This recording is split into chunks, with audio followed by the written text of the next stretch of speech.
Hola amigos y amigas, bienvenidos a nuestro programa Cayetanamente, un programa donde nosotros podemos hablar sobre diferentes temas de salud mental. Les habla Dani Araujo, docente de la Universidad Peruana Cayetano Heredia, y hoy voy a tener la oportunidad de hablar sobre un comportamiento que a veces resulta muy doloroso, porque muchas veces perdemos a alguien o algo querido y no sabemos cómo afrontar, ¿no?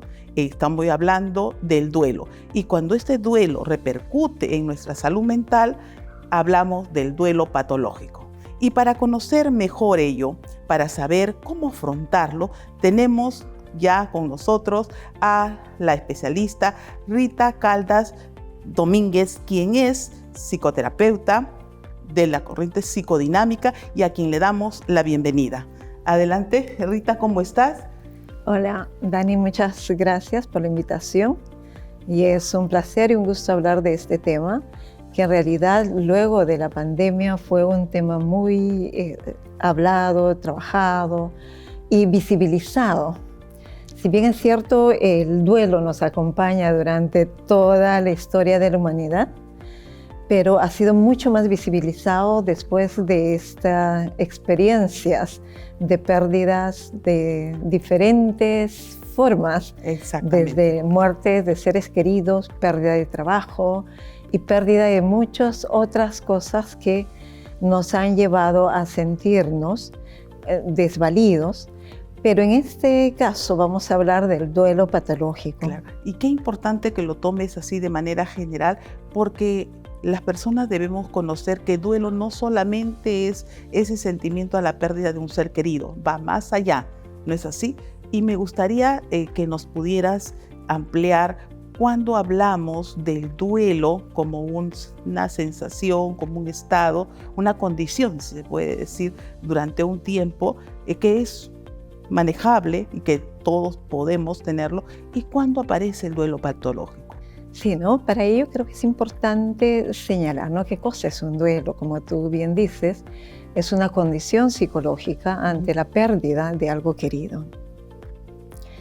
¿Y cuándo se vuelve patológico? Cuando este proceso natural y humano ante situaciones de pérdida se exacerba e impide la posibilidad de afrontar, nos paraliza en la realización de la vida cotidiana, nos lleva incluso a querer morir, a destruirnos, a autoagredirnos, nos limita en el trabajo, nos limita en las relaciones interpersonales, nos cierra posibilidades de crecimiento, y muchas veces paraliza incluso los espacios, ¿no? Esto significa que existe un proceso para asumir el duelo, Así ¿no? es. Y que cuando esto no se da, ocurre todo lo que tú estás señalando. Claro, ¿no? Entonces, el proceso, todos en algún momento como personas vamos a enfrentar una situación de pérdida. La muerte es parte de la vida, así como los cambios, ¿no? En las que tenemos que enfrentar en todo proceso, en este ciclo vital. Sin embargo, este proceso que es natural, cuando se vuelve tan violento para uno mismo, cuando nuestra propia capacidad de entender lo que está pasando nos orilla a la autodestrucción, estamos hablando de duelo patológico. Como te decía, ¿no?, este proceso del duelo en las que todas las personas vamos a enfrentar, porque la muerte es parte de la vida misma, así como los cambios que tenemos en la vida, en este ciclo vital, cambios de trabajo, pérdida de trabajo, la ruptura de una relación, el pérdida de un amigo, la lejanía de alguna persona conocida, todo eso nos lleva a una pérdida de algo en la cual todos podemos pasar un proceso. Sin embargo, cuando el proceso se obstaculiza, cuando la persona no es capaz de enfrentar la situación y afrontar las emociones que eso conlleva, vamos a hablar de un duelo patológico. Entonces, cuando hablamos de este proceso, vamos hablando de un primer momento. Ante la pérdida, por ejemplo, hay un tema de shock que luego nos lleva a una negación.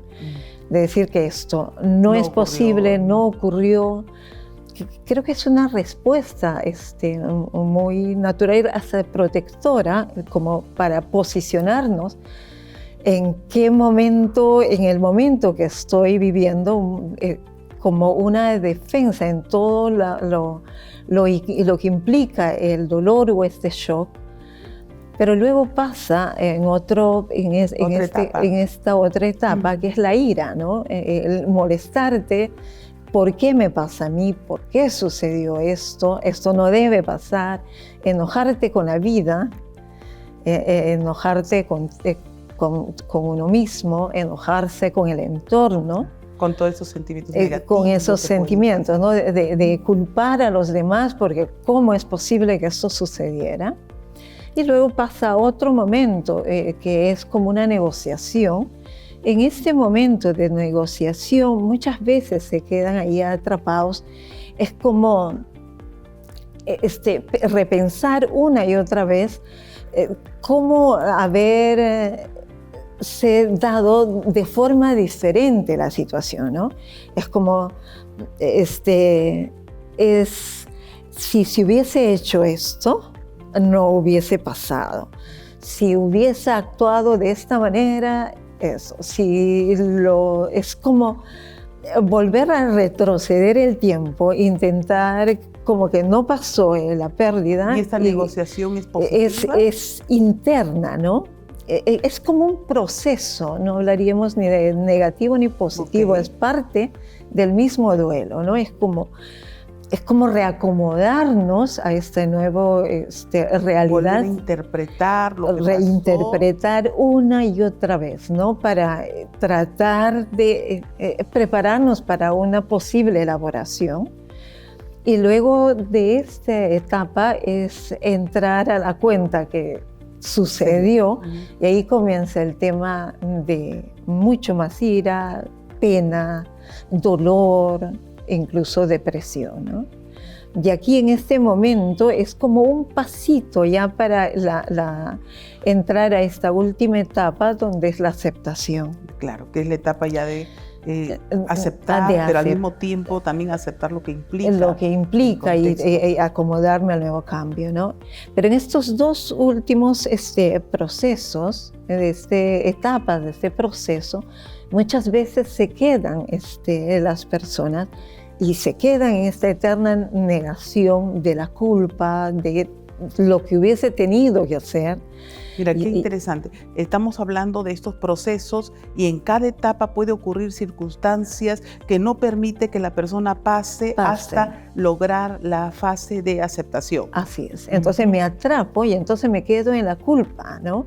Y esto, si hubiese hecho esto, si hubiese hecho el otro, y luego llego a pensar incluso que yo soy responsable de la pérdida, ¿no? De la muerte o de la terminación de una relación o la pérdida de un trabajo. Bueno, la muerte es mucho más fuerte, ¿no? Claro. Porque está la pérdida total, ¿no? Entonces se mueven emociones y angustias en realidad, ¿no?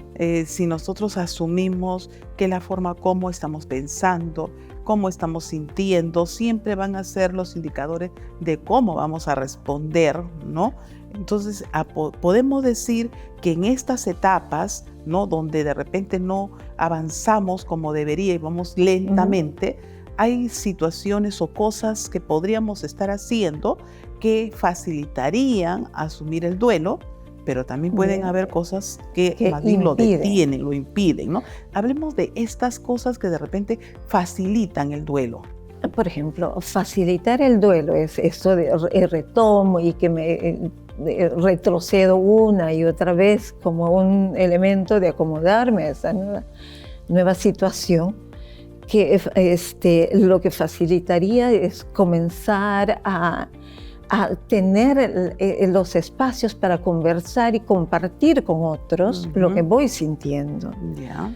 Entonces, si es la pérdida de alguien querido, a nivel de una muerte de alguien, poder hablar con la familia de que en un momento si hubiésemos hecho o si no hubiésemos hecho, poder conversar de lo que voy sintiendo, quizás hablarlo, lo que compartirlo. nos brindó, lo que nos enseñó, claro, lo que podemos extrapolar claro, ¿no? de ello, entonces, ¿no? A recordar anécdotas y también es importante que podamos en este reacomodo interno, también un reacomodo externo, ¿no? Como, no sé, sacar las cosas. ¿Te recuerda? Las cosas, como generar espacios. No es que estoy olvidando, sino ayudando a este proceso que ya no está, ¿no? Entonces, generar nuevos, sacar las cosas. O sea, el cambio en el no es recuerdo, solo interno, sino el cambio también externo.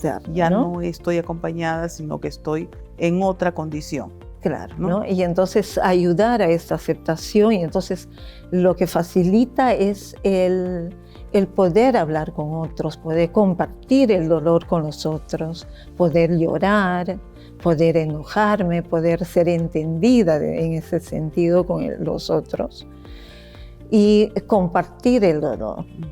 ¿Y qué pasa cuando está la situación donde la persona toma otro tipo de respuestas? Es cuando no quiero ni que se toque nada. Hablar de la muerte está prohibido, o hablar de la persona que ya no está prohibido. Es como que hay una negativa total, ¿no? Incluso ahí se sigue hablando como si la persona estuviera presente. Incluso su sitio, nadie se sienta. Y hasta se prepara el espacio como si estuviera. Entonces no facilita, ¿no? Y no se llega al otro momento donde tengo que sacar realmente mi tristeza, que es una etapa fundamental. Me duele, extraño y extraño, estoy molesta, ¿no? Y puedo darme el permiso de llorar, de extrañar el dolor, atreverme a sentir que duele, atreverme a gritar que alguien no está. Porque es la expresión de la expresión de la emoción, que ¿no? luego de ello viene la consolidación, ¿no? Así es, ¿no? Es como, y ahí compartir puede permitirme expresar el dolor y que eso no me asuste, porque el dolor no es malo. Es una situación real y muchas veces impedimos, ¿no? O sea, por ejemplo, uno es llenarle a la persona que perdió a alguien de pastillas para que no sienta. Claro. Entonces solo se retrasa el dolor. Y cuando nosotros observamos que hay personas que hacen otro tipo de comportamiento y podemos inferir que esto podría repercutir en su salud mental. Así es, ¿no? Entonces cuando esta tristeza, esta pena se prolonga, porque se dice que lo esperado del duelo, el tiempo que tendría que procesarse el duelo es entre 4 meses, 6 meses, y según los tipos de duelos o de pérdidas, estamos hablando máximo 1 año, pero pasado ese tiempo, y estamos hablando de un duelo patológico también, ¿no? Entonces, que implica poder mantener en el tiempo no consolidado. Claro, ¿no? Entonces ya estamos hablando de una depresión que viene acompañado de un conjunto de ideas destructivas, ideación suicida, incluso intentos o hasta suicidios, ¿no? Y quedarme atrapado en una situación y paralizada sin poder seguir avanzando, ¿no? Me quedo, hay duelos que se quedan ahí y hasta un altar a la persona y todo se mueve y todo está igual como si la otra persona quisiera y se dice, ¿no? Esta persona hubiese querido esto, total se queda así, ¿no? Una rigidez, una imposibilidad de ir avanzando. Y se dan en todas las pérdidas, ¿no? Claro. En la pérdida de la muerte de alguien, pero también en separaciones, ¿no? Entonces me quedo ahí atrapado y no puedo luego rehacer una nueva relación. Y entonces se movilizan ahí ciertas Claro. angustias, como te decía, son angustias de abandono, por ejemplo, ¿no? ¿Qué hay, por que ejemplo, genera un gran vacío? eso justamente, ¿no? O sea, cuando las personas sienten ese vacío y para llenar ese vacío, lo que hacen es recurrir a ciertas conductas, ciertos rituales o de repente a algún medio que les permita acercarse y a veces no siempre funciona. Claro, No sé ¿no? si estás de acuerdo. Justamente ahora, ¿no? Hay todo un tema de la inteligencia artificial, por ejemplo, ¿no? Sin pensar en las consecuencias, se está generando imágenes o voces de las personas o imágenes igual donde es como si estuviera ahí, ¿no?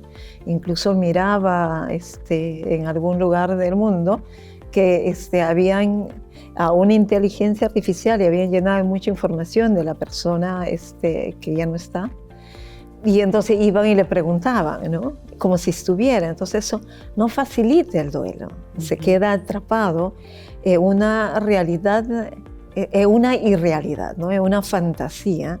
Por lo tanto, en vez de facilitar, los perjudica, ¿no? Así como te decía, ¿no? Dejar las cosas tal cual, ¿no? Y que nadie mueva. Y cómo perjudica no solo a la persona que se está atrapada, sino al entorno, ¿no?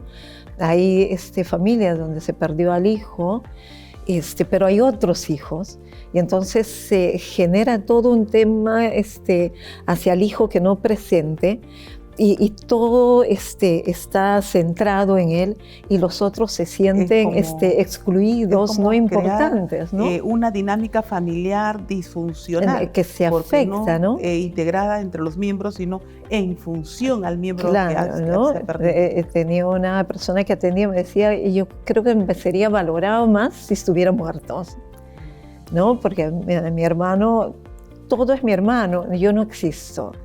Entonces yo creo que la única manera que mis padres me vean es cuando yo me muera. Entonces, es difícil, ¿no? ¿Cómo comienza esto, no? Que no es a la vida a seguir hacia adelante, a hacer proyectos, a vivir, sino hacia ese otro lado más tanático, destructivo. Claro. ¿no? Esto podría apoyarse de repente con algunas recomendaciones que se les podrían dar a aquellas personas que pueden estar con la posibilidad de una experiencia de duelo futuro, las personas que ahora están pasando por una situación de duelo y no han superado, y podría ser una situación de riesgo hacia una condición patológica, ¿no? ¿Qué recomendaciones se podría hacer? Creo que la primera sería que puedan hablar en el grupo con su entorno, si es en la familia o el entorno más cercano, hablar de lo que está pasando, atreverse a expresar que duele, y llorar, pero también comenzar a generar, aceptar que físicamente no está la persona y comenzar a generar un nuevo espacio. No es que lo olvido, sino que puedo precisamente en la elaboración del duelo es aceptar que ya no está, pero que estuvo y que es parte de nuestra historia. Por lo tanto, está en el recuerdo, está en muchos momentos, muchas vivencias, buenas, malas.